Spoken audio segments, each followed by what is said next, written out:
Shelley, there was a lot of discussion tonight about the preliminary budget, which was passed on as information tonight, but a lot of the questions seem to be about the timing of the budget. You did mention it might be a year for that process to get it moving earlier. Can you explain that a little bit? We're looking at a new process this year and where we're doing budget deliberations. It's the first year for council. It is going to be a new process for them. We also recognize that we need to get our budget done a lot sooner, and we do have some challenges that we have to work through for that, and it may take us a year or two to get to the point that we want to be at. Have you been following other northern communities, perhaps, to try to improve that process? By looking at a lot of other northern communities, even southern Ontario communities, they approve their budget a lot earlier, and we want to be in that same boat. Have you taken any of those steps as it relates to that from those communities and kind of melded them into your own? We've looked at those, and we're trying to model ourselves after some of the other communities that have a much earlier budget process. So we will be looking at our timeframes and see what works for our community. Council did touch on a number of other topics. I missed this a little bit. I think Councillor Christian was the one who talked about cuts in services as an alternative. Can you explain that a little bit, what he meant by that? Or what he was referring to?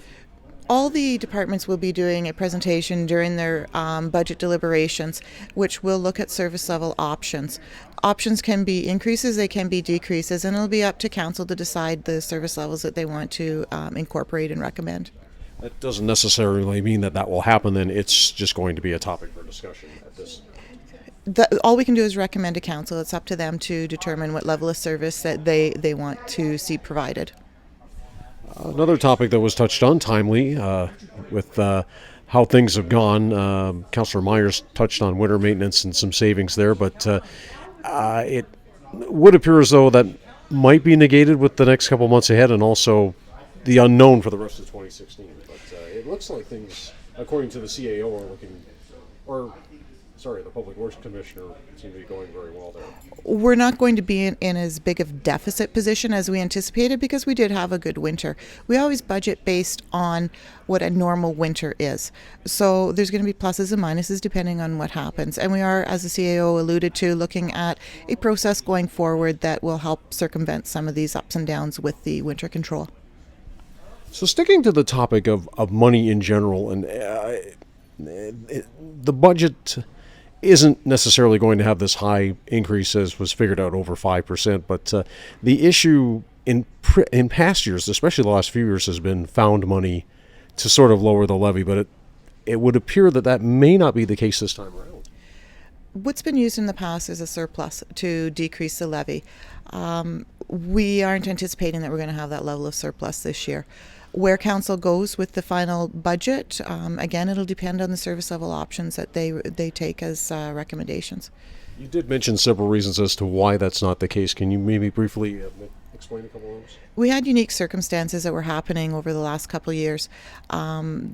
There were monies that weren't normally budgeted, and we ended up getting some high refunds for our long-term disability because of the results that we had over the last several years. Fortunately, those results are going the opposite way. Then there were energy and fuel costs as well. I think that I believe you mentioned the community centers or the department that handles those can't really absorb those as much. We do have some utilities that we have to increase this year. We used to be able to absorb through the natural gas because they were decreasing and the electricity was increasing. Unfortunately, we're squeezed too much now, and we have to add a bit to the community services budgets to alleviate some of the electricity increases.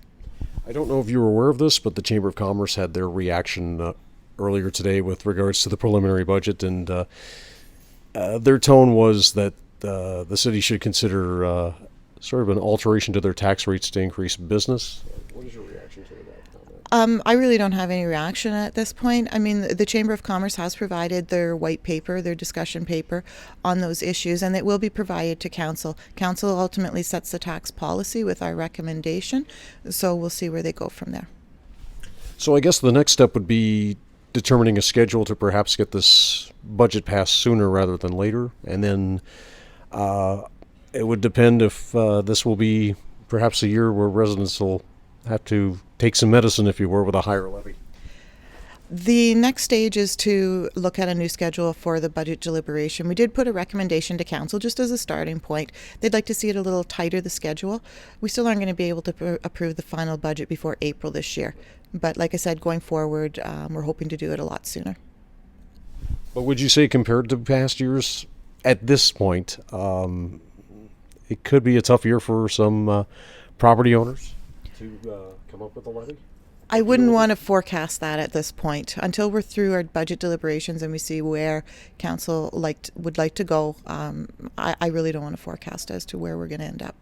Just one last question for clarification. I believe Councillor Butland mentioned the situation with SR Steel. What was the amount that is expected to be collected? We're shown on the website for the creditors that we're owed $14 million. And that is anticipated to be collected at this time. That is what we're anticipating as a priority lien holder. Again, we have to wait and see how the whole process unfolds and how the restructuring ends up to see the final results.